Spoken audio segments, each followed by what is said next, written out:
Good evening, everybody. So we are doing Punjab PCS Mains Current Affairs. अब हम start कर रहे हैं इकोनॉमिक्स के करंट अफेयर्स, इसको हम डिस्कस करेंगे। अब एक चीज समझ लें, जो इकोनॉमी के करंट अफेयर्स है इसमें जो की टॉपिक्स हैं हम उसको पकड़ेंगे ताकि उसकी थीम्स हमारी तैयार हो जाएं। एक ब्रॉडर थीम रहती है कि structural reforms that are required in the Indian economy, वो स्ट्रक्चरल रिफॉर्म्स कौन कौन से चाहिए हैं उसको लेके क्वेश्चन आता है। अब मैं आपको वैसे बता देता हूं, अब जो ये टॉपिक है आपको इसका कंटेक्स्ट देना बड़ा जरूरी है कि भाई स्ट्रक्चरल रिफॉर्म्स की बात कहां की गई है और गवर्नमेंट ने उसके लिए क्या क्या किया है, ताकि इंट्रोडक्शन आपकी सेट हो जाए। क्योंकि कोई टॉपिक न्यूज में क्यों है या उसकी क्या इंपॉर्टेंस है, वो उसके इंट्रोडक्शन को तैयार कर देता है। जैसे कि आईएमएफ का एक पेपर था, working paper, advancing India the structural reform transformation and catch up to the technology frontier. अब स्ट्रक्चरल ट्रांसफॉर्मेशन का मतलब होता है transition of an economy from low productive and labour intensive to high productivity and skill intensive. तो structure change करनी है, मतलब fundamentals change करने हैं। वो फंडामेंटल्स हैं labour intensive to capital intensive and low skilled to high skilled. अब उसको चेंज करने के लिए देयर आर सर्टेन रिफॉर्म्स जो गवर्नमेंट ने लिए भी हैं और भी लेने चाहिए। पहला रिफॉर्म है स्ट्रक्चरल रिफॉर्म जो बोलते हैं हम, एक है जीएसटी हमने इंप्लीमेंट किया। वन नेशन वन टैक्स का idea is like a structural reform, जिसका काम क्या है, जिससे प्रोडक्टिविटी बढ़ जाती है, जिसके कारण क्या होता है, ईज ऑफ डूइंग बिजनेस हो जाता है। तो for fostering competitiveness and addressing rising inequality we came out with GST and we rationalised corporate tax. एक स्कीम आई production linked incentive scheme. PLI scheme का गोल था कि भाई जो तुम प्रोडक्शन कर रहे हो, जितना प्रोडक्शन करोगे उसका कुछ percentage we will give you as a subsidy so that you are incentivised to produce more. ये भी structural reforms are to attract investments to key sectors. हमने बोला इन सेक्टर में इंडिया की ग्रोथ नहीं हो रही है, तो we will be focusing on those sector by giving you incentives based on the production. Insolvency and bankruptcy code, IBC code was a very key instrument भाई, जिसमें कंपनीज को यह पता हो कि अगर कंपनीज हैं वो इंसॉल्वेंट हो जाती हैं और बैंकरप्ट हो जाती हैं, तो उनसे कैसे पैसा लेना है बैंक्स को, to ease that process so that companies बंद करना आसान हो जाए। We came out with IBC. It's good for banks also and for companies also, ताकि कंपनी बंद करनी आसान हो। जितनी खोलनी आसान होनी चाहिए, बंद करना भी इजी होना चाहिए। To exit and enter should be easy process. We came out with 4 labour codes. That was a labour reform कि जो हम बोलते थे ना कि इंडिया में लाइसेंस राज है, उसको खत्म करके लेबर कोड्स ऐसे बनाए कि should be incentivise for the industry as well for workers so that they will come together to become a one team, जिसके कारण अगर लेबर खुश रहेगी, प्रोडक्टिव होगी, then it will beneficial for the companies also और vice versa. Digital infrastructure में we came out with India stack, we came out with agri stack, we came out with Bharat net, so that digital infrastructure बड़ा strong हो। और जब India stack की बात होती है या हमारी एग्री स्टैक की बात होती है, we are basically integrating various services on one single platform.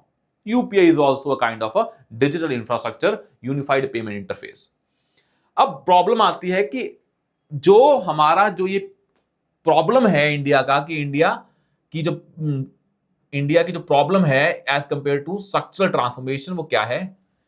पहला जो इशू है, I think this is visible to you and I will be making available this PDF on civil Vikas Telegram channel. इसके economics के जो current affairs around 60 pages हैं, you can refer this PDF, it's good for you.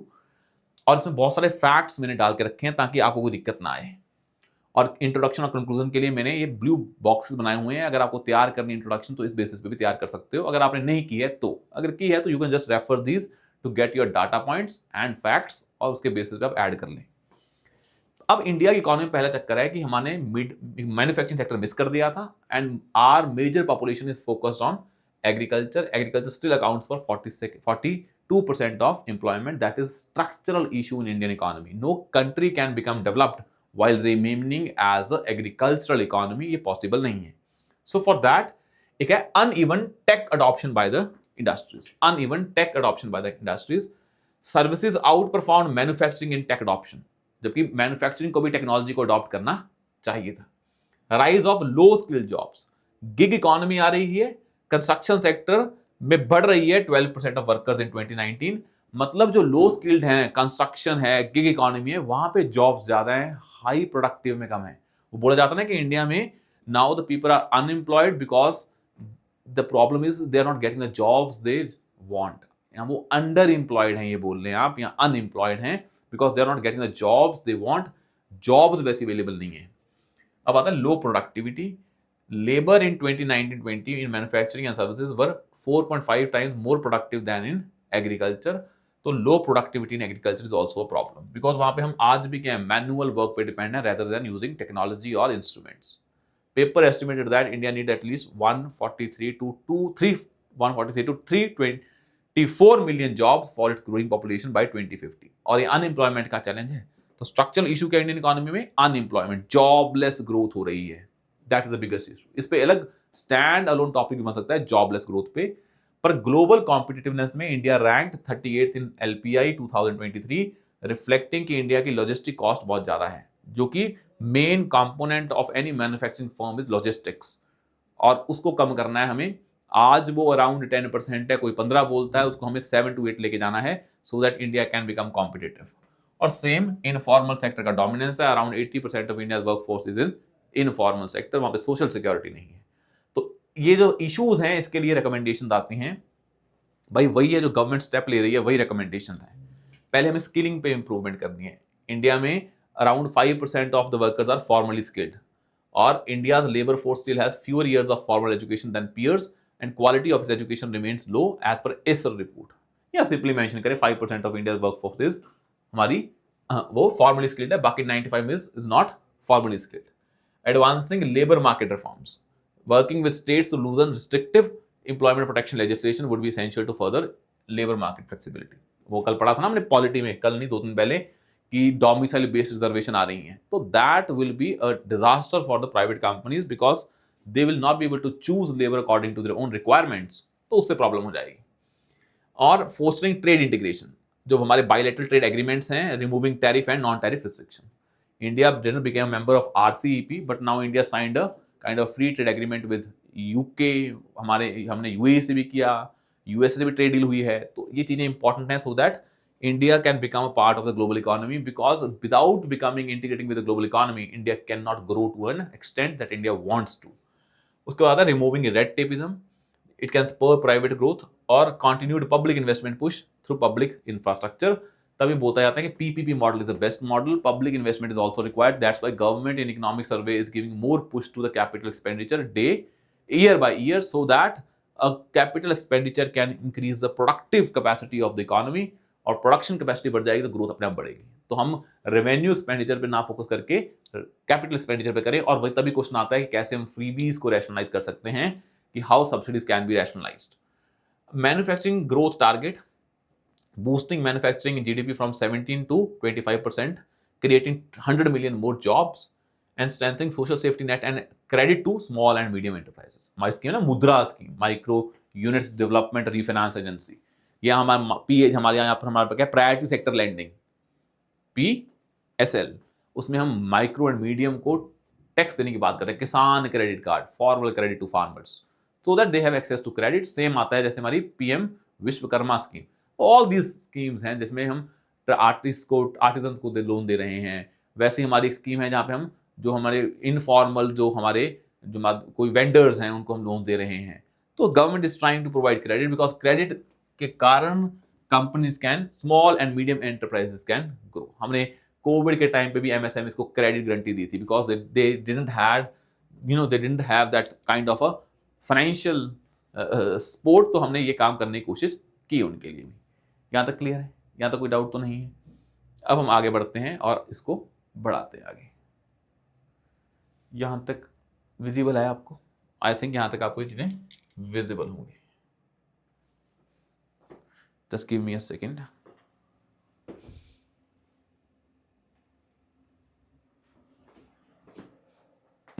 तो हम अपना next पढ़ते हैं, जो बड़ा इंपॉर्टेंट टॉपिक है जो पेपर में आ सकता है। I will cover all the topics, बस आज जो मेरे को चाहिए वो एक बड़ा ये है, इस पे क्वेश्चन आ सकता है आपको कि इंडिया के नॉर्थ ईस्ट को लेके, just give me a second ताकि बोर्ड आपको क्लियर हो जाए। I hope now it's visible to all. Yes, now it's visible to all. North East as a front runner of growth. भाई Rising North East Summit हुई थी 2025 में हुई थी, पर ये इंपॉर्टेंट है, इस बार पूछी जा सकती है कि how north east can become a manufacturing hub for India. और नॉर्थ ईस्ट में बहुत सारी प्रॉब्लम है डेवलपमेंट को लेके, और वहाँ पे एक्सट्रीमिज्म भी ज़्यादा है। उसको रोकने का एक ही तरीका है, if we focus on that region. अगर हम उस रीजन पे फोकस करते हैं तो हमारा काम आसान हो जाएगा। अब उसको करने का एक तरीका है आपके पास कि आप क्या करें कि जो हमारी टेक्सटाइल हैंडलूम्स और हैंडीक्राफ्ट्स हैं, and north eastern region is a hub for sustainable textiles.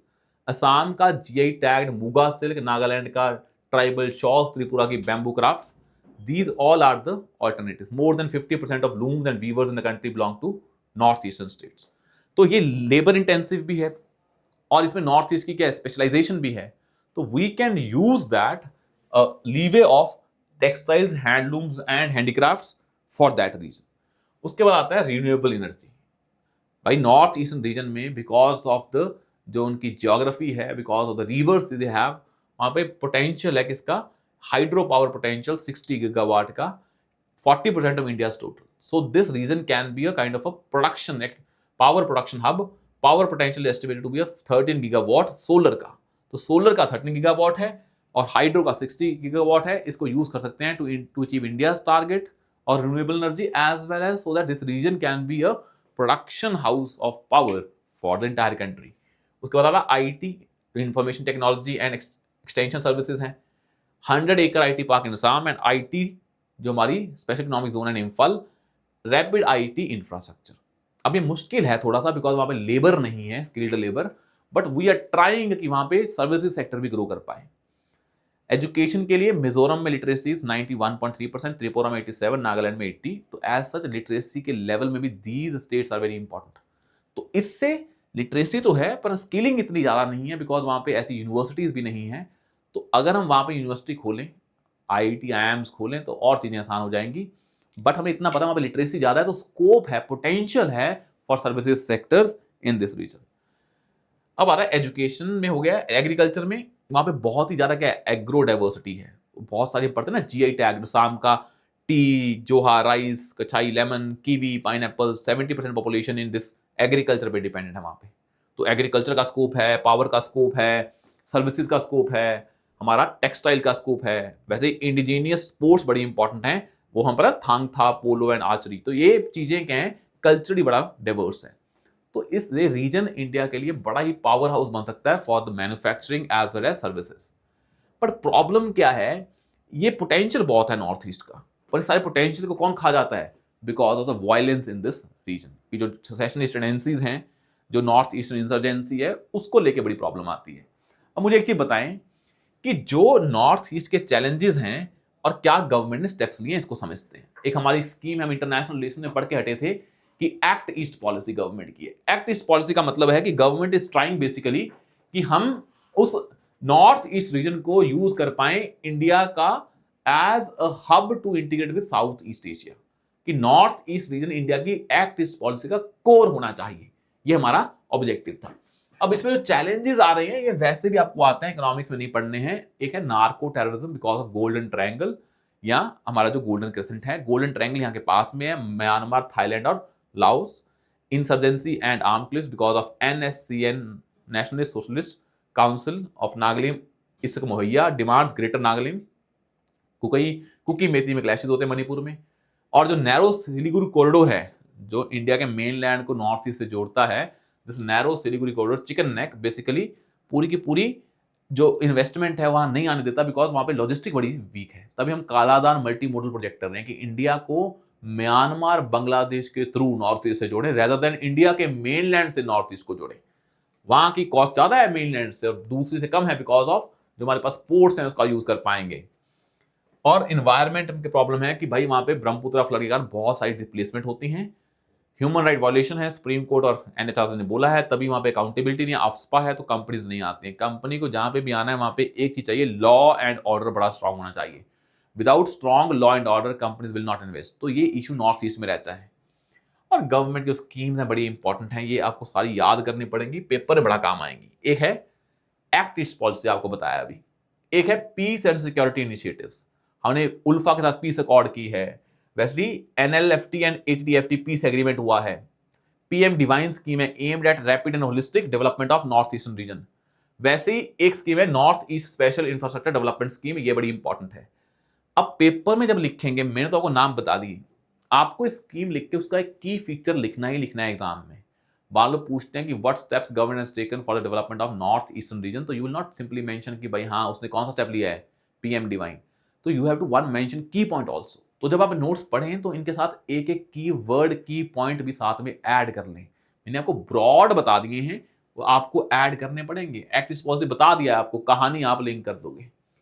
तो जब भी लिखें बस ऐसे मत छोड़ दें पेपर में कि भाई ये है, अपने आप ढूंढते रहो, एग्जामिनर को बोलो, नहीं लिखना पड़ेगा आपको एक की specific feature of that scheme, policy, act, कुछ भी हो। इंटरनेशनल लेवल पे हम कर रहे हैं जो हमारा कालाधन मल्टी मॉडल प्रोजेक्ट है, यहाँ Bhutan, Bangladesh, India, Myanmar vehicle agreement है, यहाँ India, Myanmar, Thailand try highway है, ताकि नॉर्थ ईस्टर्न रीजन जुड़ जाए किससे, आसपास वाले रीजन से, ताकि क्या हो, कनेक्टिविटी स्ट्रांग हो जाए। और कनेक्टिविटी और logistic is very important for any industries to come in. एक है एक्ट ईस्ट फोरम है India, led by India and Japan to promote connectivity within north eastern region and between this region and south east Asia. एक है south Asian association for economic cooperation, bring Bangladesh, Bhutan, India, Maldives, Myanmar, Nepal and Sri Lanka in a project based partnership. तो SASEC is very important, SASEC, south Asian association for regional, south Asian association for economic cooperation, ये बड़ा important है, ताकि जो Bangladesh, Bhutan, India, Maldives, Myanmar and Nepal and Sri Lanka आए और project based partnership करें। क्योंकि सार्क फेल हो गया तो इसलिए सासक आ रहा है, बट आपको पता होना चाहिए ये कंडीशन है, नॉर्थ ईस्ट का पोटेंशियल पता हो, कल को कहीं भी क्वेश्चन आए, चाहे वो सिक्योरिटी में आए, this potential can be used as a factual data to prove कि नॉर्थ ईस्ट में पोटेंशियल बहुत ज्यादा है, बट बहुत सारे तभी भी उसका डेवलपमेंट नहीं हुआ है। तो बताएंगे हाँ पोटेंशियल ज्यादा है, डेवलपमेंट नहीं हुआ है, इस रीजन के कारण कैसे कैसे हम उसको डेवलप कर सकते हैं। इकोनॉमिक्स का कम है टॉपिक, या सिक्योरिटी का ज्यादा है, बट करना तो हमें पड़ेगा ही पड़ेगा, इकोनॉमिक्स में भी आ सकता है। और वैसे भी पेपर में जो इकोनॉमिक्स एग्रीकल्चर के बाद आपको स्टैट्स आता है, तो वहां पे सिक्योरिटी भी आपको आता है GS3 में, GS4 में साइंस एनवायरनमेंट और डिसीजन मेकिंग आता है। तो सिक्योरिटी है तो हम एनवायरनमेंट में साथ में करवा दिया मैंने आपको। अब नेक्स्ट आता है जो हमारा टॉपिक है मिडिल इनकम ट्रैप। अब एक चीज समझे, वर्ल्ड बैंक के हिसाब से कंट्रीज डिवाइड होती हैं, low income group, middle income group या फिर high income group. India is in middle income group. अब एक होता है कि इंडिया में मिडिल इनकम बढ़ नहीं रही है, मतलब हमारा जो पर कैपिटा इनकम है वो उतना रहेगा, जब मिडिल कैटेगरी में आता है उसको हाई इनकम में जाने से हम कई बहुत सारे रीजंस के कारण फंसे रह जाएंगे, तो हम मिडिल इनकम में ट्रैप होकर रह जाएंगे। तो आप ऐसे समझें कि आपका स्टेटस है लोअर, आपका मिडिल में पहुंचे, आप मिडिल से हाई पहुंच रहे हैं, कि आप ट्राई कर रहे हैं पर पहुंच नहीं पाएंगे बिकॉज ऑफ सर्टेन इश्यूज। तो इंडिया का पर कैपिटा इनकम भी हाई इनकम कंट्री में जाने से रुका रहेगा। या लिखा है ना कि India needs to grow by 7.8% on average over next 22 years. आपको 7.8% से ग्रो करना पड़ेगा for 22 years in real terms, not nominal terms, to become a high income country. और ये बनने में दिक्कत है ग्रोथ रेट में, तो हम प्रॉब्लम में हाई इनकम बन ही नहीं पाएंगे, हम मिडिल इनकम में ट्रैप होकर रह जाएंगे।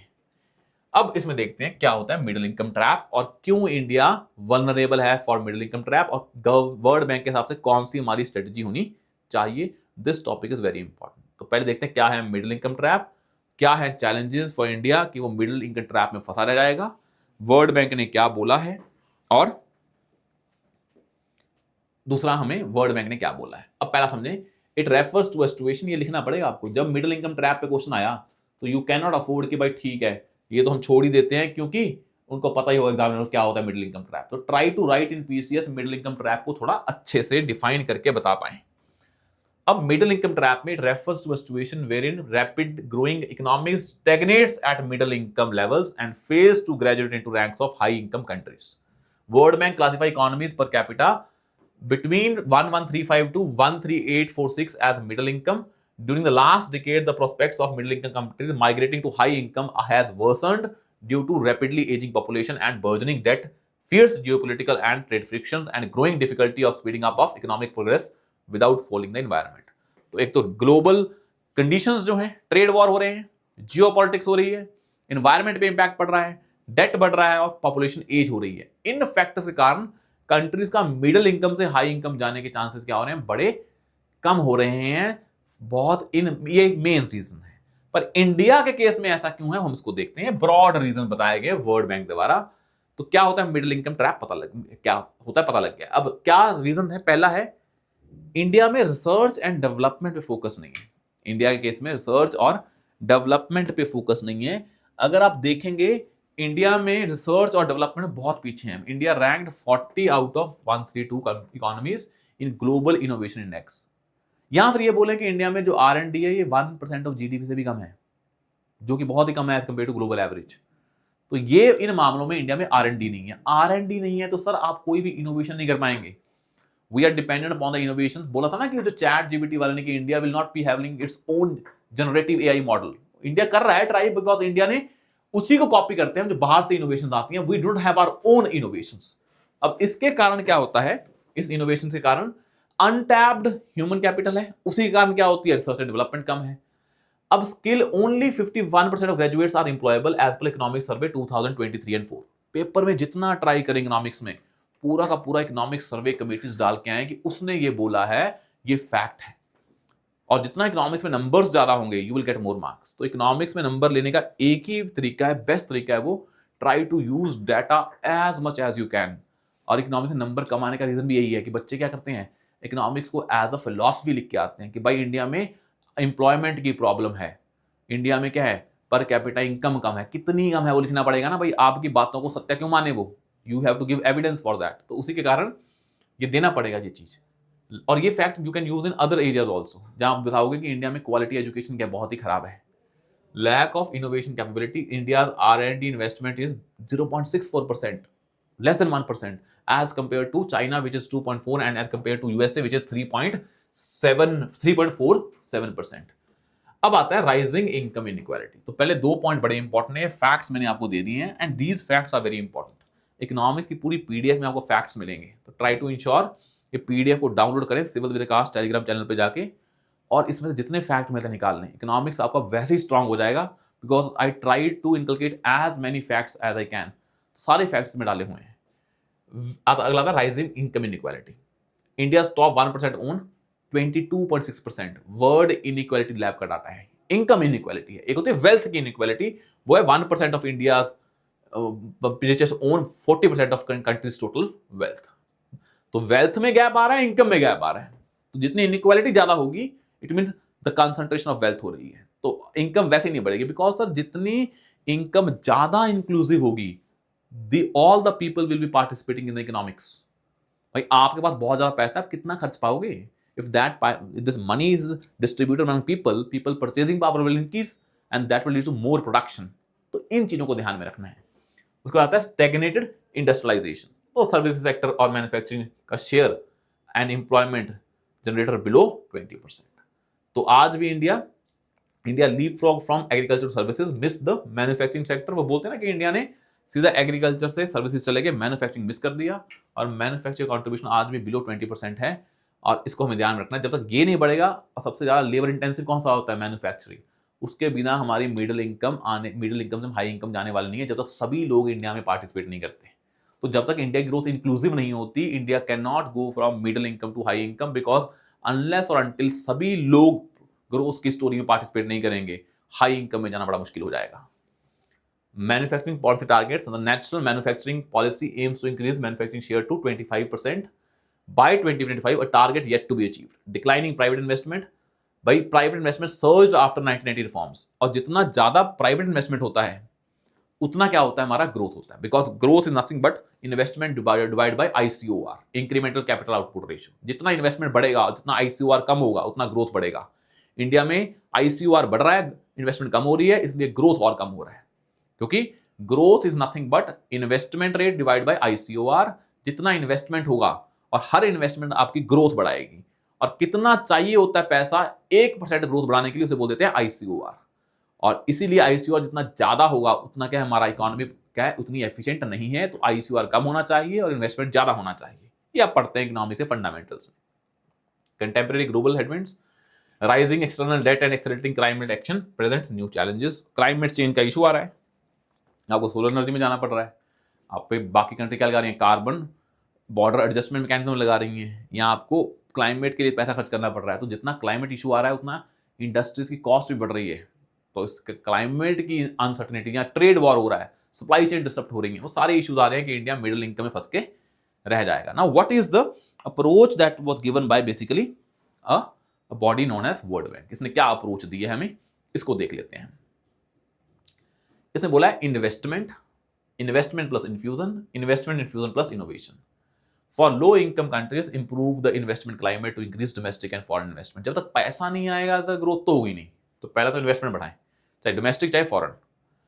फिर अ गुड इन्वेस्टमेंट क्लाइमेट होना चाहिए with measures deliberately design to bring new ideas from abroad, ताकि infusion of new ideas, not just investment, investment plus infusion of new ideas. और अगर आपको should be expand its efforts to become a innovative economy. Economy जब तक innovation नहीं लेके आएगी, economy grow नहीं कर पाएगी। भाई we are in era of AI, तो कंट्री इन्वेस्टमेंट लेके आएगी, इन्वेस्टमेंट लेके आ रही है पुराने सेक्टर्स में, और आप नई आइडियाज का इन्फ्यूजन नहीं हो रहा है, उससे इनोवेशन नहीं आ रहा है, तब तक नहीं होगा। तो वर्ल्ड बैंक का मानना है इंडिया इन्वेस्टमेंट लेके आए, खुद करे या बाहर से लेके आए, आइडिया लेके आए, इन्फ्यूज करे और इनोवेट करे, तभी इकोनॉमी मिडिल इनकम से हाई इनकम में जा पाएगी। अब नेक्स्ट क्वेश्चन आता है पॉवर्टी को लेके, इस पे आ सकता है बिल्कुल कि भाई क्या पॉवर्टी के लिए स्टेप है और क्या है। और सबसे बड़ा आता है पॉवर्टी मेजरमेंट को लेके आ सकता है कि भाई अब यूपीएससी पीसीएस को अगर टेक्निकल पूछना हो पीपीएससी को, तो वो पूछ सकती है अभी बताओ इंडिया में पॉवर्टी मेजरमेंट के कौन कौन से तरीके हैं और कैसे कैसे पॉवर्टी का स्टेटस है, और अर्बन पॉवर्टी में क्या क्या चेंजेस आए हैं। पॉवर्टी में एक पॉवर्टी आती है अर्बन पॉवर्टी, ये भी पूछ सकते हैं। अब इसको हम पहले पढ़ते हैं पॉवर्टी और फिर पढ़ेंगे पॉवर्टी का जो हमारा मेजरमेंट का तरीका है। अब पॉवर्टी का डाटा सिंपल है सर, इंडिया में 28.1% पॉवर्टी रेट है at the $3.65 per day line, fell from 61.8 to 28.1 from 2011 to 2022. Extremely poor are 129 million people, significantly fall from 431 million. 2.3% are extreme poverty and 24.82 multidimensional power. तो poor को major करने के बहुत सारे तरीके हैं। एक होता है मल्टी डिमेंशनल पॉवर्टी इंडेक्स, जो नीति आयोग लेके आया था, उसके हिसाब से 24.82 billion crore people 24.82 crore people moved out of multi dimensional poverty between 13 to 22, ये नीति आयोग ने बोला है। तो अगर क्वेश्चन आता है कि गवर्नमेंट ने पॉवर्टी को लेकर क्या क्या किया है, तो डाटा हमारे पास बड़ा सही है कि this much crore people came out from multi dimensional poverty. ये है कि कैसे हमारा आज पॉवर्टी रेट है, you can show that it is based on different parameters. पर उसके मेन आता है कि फैक्टर्स क्यों हैं ज्यादा पॉवर्टी के रीजन क्या है। तो पॉवर्टी कब होती है, जब इन लोगों में क्या ना हो, लो एग्रीकल्चर प्रोडक्टिविटी। भाई इंडिया में पॉवर्टी कहां पे है, रूरल या अर्बन में? सबसे ज्यादा है रूरल एरिया में। रूरल में कौन सा ऑक्यूपेशन ज्यादा है, एग्रीकल्चर। तो जितना एग्रीकल्चर वीक होगा उतनी पॉवर्टी क्या होगी, ज्यादा। तो अगर एग्रीकल्चर को स्ट्रॉन्ग कर देंगे तो पॉवर्टी अपने आप खत्म हो जाएगी। तो अगर एग्रीकल्चर में लो प्रोडक्टिविटी है, that's the reason for the poverty in India. तो low agriculture productivity due to small land holding, because mostly farmers are small and marginal farmers, जिनकी 80% से ज्यादा फार्मर्स हैं स्मॉल एंड मार्जिनल, और वो उनके पास कोई इंसेंटिव नहीं है टेक्नोलॉजी को अडॉप्ट करने का या बिजनेस को बढ़ाने का। तो ना वो सीड्स अच्छे यूज करेंगे, ना उनके पास टेक्नोलॉजी है, रेन पे डिपेंडेंट हैं, और आउटडेटेड प्रैक्टिसेस हैं जो पुरानी चली आ रही हैं, ट्रेडिशनल प्रैक्टिसेस, और सबसिस्टेंस फार्मिंग है। तो उसके कारण प्रोडक्टिविटी कम है, तो इनकम वैसी कम है, तो पॉवर्टी वैसे ही बहुत ज्यादा है। हिस्टोरिकल रीजन है भाई, हमें पता है कि जो कॉलोनियल रूल है वो एक्सप्लॉयटेटिव था, उसके कारण पॉवर्टी चली आ रही है, वो तो आप बोल ही सकते हैं। पर मेन आज हम क्यों रिस्पॉन्सिबल है, लो प्रोडक्टिविटी और social inequality, because women are not part of labour force. मतलब labour force participation rate women बढ़ रहा है, पर आज भी वो प्रोडक्टिव लेबर फोर्स नहीं है। तो अगर वुमेन को आपने अलग कर दिया, तो हाफ पॉपुलेशन को आपने अलग कर दिया, तो आपके पास वैसी जो लेबर है उसकी प्रोडक्टिविटी एफिशिएंसी कम हो जाएगी। और due to care responsibility, care economy उसको काउंट नहीं करते हो मोनेटाइज्ड इकोनॉमी में। तो केयर इकोनॉमी को मोनेटाइज्ड इकोनॉमी में कैसे लेके जाएं, वही पूरी डिबेट चलती रहती है। एक एनवायरमेंटल फैक्टर है, आजकल फ्लड्स आ रहे हैं शाम बिहार पंजाब में, इकोनॉमी बिल्कुल डिस्ट्रॉय हो जाती है। एग्रीकल्चर पंजाब में डिस्ट्रॉय हुआ ना बिकॉज ऑफ पंजाब फ्लड्स। तो environmental factors, extreme weather events बढ़ रहे हैं। और एक होता है dominance of informal sector. India में 90% of workforce is in informal sector, वहाँ पे कोई भी सोशल सिक्योरिटी नहीं है। कोई भी एक प्रॉब्लम आई फैमिली में, family doesn't have any kind of insurance against health. अगर वो सोशल सिक्योरिटी होती तो इंसान बच जाता, पॉवर्टी में न जाता। इंडिया में एक बीमारी फैमिली को पॉवर्टी में डाल देती है because of lack of social security और इंश्योरेंस। तभी पंजाब गवर्नमेंट लेके आई है ना health insurance scheme. You can mention that in the your answers कि भाई बात तो ये है कि पंजाब गवर्नमेंट ने इसके लिए काम किया है। तो wherever you mention India level example, try to ensure कि इनकेट पंजाब लेवल एग्जांपल, ताकि आपका आंसर लगे पीसीएस के लिए लिखा हुआ है। अब आता है पॉपुलेशन एक्सप्लोजन और इकोनॉमिक इनइक्वालिटी, ये आप बता ही सकते हैं। वैसे पॉवर्टी का मेन रीजन ये है, हमने मैन्युफैक्चरिंग सेक्टर को मिस कर दिया, जॉब्स हमारी नहीं है, जॉबलेस ग्रोथ है। वो सारी कहानी भी यहाँ पे आ जाएगी कि जॉबलेस ग्रोथ है तो उसके बाद जॉब्स नहीं है, जॉब्स नहीं है तो फिर क्या है, इनकम कम है तो पॉवर्टी है। एग्रीकल्चर से हम सर्विसेज में चले गए, एग्रीकल्चर की प्रोडक्टिविटी कम है, डिसगाइज अनएम्प्लॉयमेंट है, सोशल सिक्योरिटी है नहीं है, ये सारी रीजंस हैं। और इनकम का कंसंट्रेशन हो रहा है, वेल्थ कंसंट्रेशन हो रही है, और डिजिटल डिवाइड है, सब चीज़ें आएंगी। भाई जो पुअर है, जिसके पास डिजिटल टेक्नोलॉजीज की अवेयरनेस नहीं है या है ही नहीं है, अब डिजिटल एरिया अरेना में वो तो इंसान गया ना। पुअर तो चैट जीपीटी यूज़ नहीं कर पाएगा। ऐसी एआई रेवोल्यूशन आ रही है, वैसे ही जॉब जा रही हैं, और वैसे ही सेमी स्किल्ड या अनस्किल्ड लेबर का वैल्यू कम हो रहा है, तो और पॉवर्टी बढ़ने के चांसेस हैं। और इंडिया ने बहुत सारे इनिशिएटिव्स लिए हैं कि गरीबों को बचाया जा सके as a welfare scheme.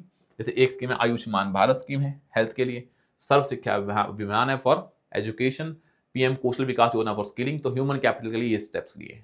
Sanitation और हेल्थ के लिए स्वच्छ भारत अभियान, और इंफ्रास्ट्रक्चर बेस्ड के लिए पीएम ग्राम सड़क योजना, पीएम आवास योजना, ग्रामीण एंड उज्ज्वला योजना फॉर जो हमें एलपीजी सिलेंडर देते हैं। फाइनेंशियल इंक्लूजन के लिए जनधन योजना, PM Kisan Samman Nidhi, so that farmers और people in general should have access to banks और बैंकिंग सर्विसेज और फाइनेंस। लाइवलीहुड सिक्योरिटी के लिए मनरेगा का नाम चेंज कर दिया है because of job security. One nation one ration card, Deendayal Antyodaya Yojana, national rural livelihood mission. तो इसमें हमने लाइवलीहुड सिक्योरिटी के लिए काम किया कि जॉब तो मिल पाए ना। मनरेगा के अंदर इसका नाम चेंज कर दिया जीराम, तो वैसे ही नेशनल रूरल लाइवलीहुड मिशन है, ये भी है। दीनदयाल उपाध्याय अंत्योदय योजना ये भी है। तो गवर्नमेंट ने ये स्टेप्स लिए हैं। और क्या लेने हैं? सबसे बड़ी चीज है, अगर आपको काम करना है, आपको लेबर इंटेंसिव काम करना पड़ेगा। टेक्सटाइल सेक्टर ढूंढें, उनमें काम करें, फूड प्रोसेसिंग इंडस्ट्री पकड़ें, उसमें काम करें, मैन्युफैक्चरिंग के लिए फार्मर प्रोड्यूसर ऑर्गेनाइजेशन बनाएं और एग्रो प्रोसेसिंग इंडस्ट्री बनाएं ताकि एग्रीकल्चर में उत्थान हो। वैसे ही आता है इंक्लूसिव ग्रोथ पे फोकस करें, उसके बिना पॉवर्टी कम नहीं होने वाली है। नीति आयोग का रिकमेंडेशन है एम्प्लॉयमेंट इंसेंसिव सस्टेनेबल रैपिड ग्रोथ हो। Focus on Amartya Sen capability approach की भाई इन्वेस्टमेंट इन हेल्थ एजुकेशन, जो कि आम आदमी गवर्नमेंट कर रही है पंजाब में, दिल्ली में, ताकि इंसान की कैपेबिलिटी बढ़ेगी तो अपने आप वो पार्ट ऑफ ग्रोथ स्टोरी बन जाएगा। ग्लोबल गोल अलाइनमेंट है कि भाई एसडीजी 1 है जो नो पॉवर्टी, उसको अचीव करें through partnerships and targeted intervention. तो SDG 1 is very important, no poverty, you are mention in the conclusion part. और उसके बाद हम कल पढ़ेंगे नेक्स्ट क्लास में कि what is the poverty measures framework and जो मेजर्स हैं वो कैसे हैं, ताकि अगर उस पर क्वेश्चन आए तो वो भी आंसर कर पाए। अगर वैसे आता है तो you have data for poverty and we discuss about the जो हमारा टॉपिक है middle income trap and also important topic of north eastern region as well as important topic of जो हमने पढ़ा था, दैट इज हम पढ़ेंगे इंक्लूसिव ग्रोथ वाला टॉपिक जो कि पेपर में आ सकता है, पर हमने उससे पहले पढ़ा था जो बड़ा इंपॉर्टेंट टॉपिक है, that is structural transformation of Indian economy. So we will discuss other topics in the next class tomorrow. Thank you so much.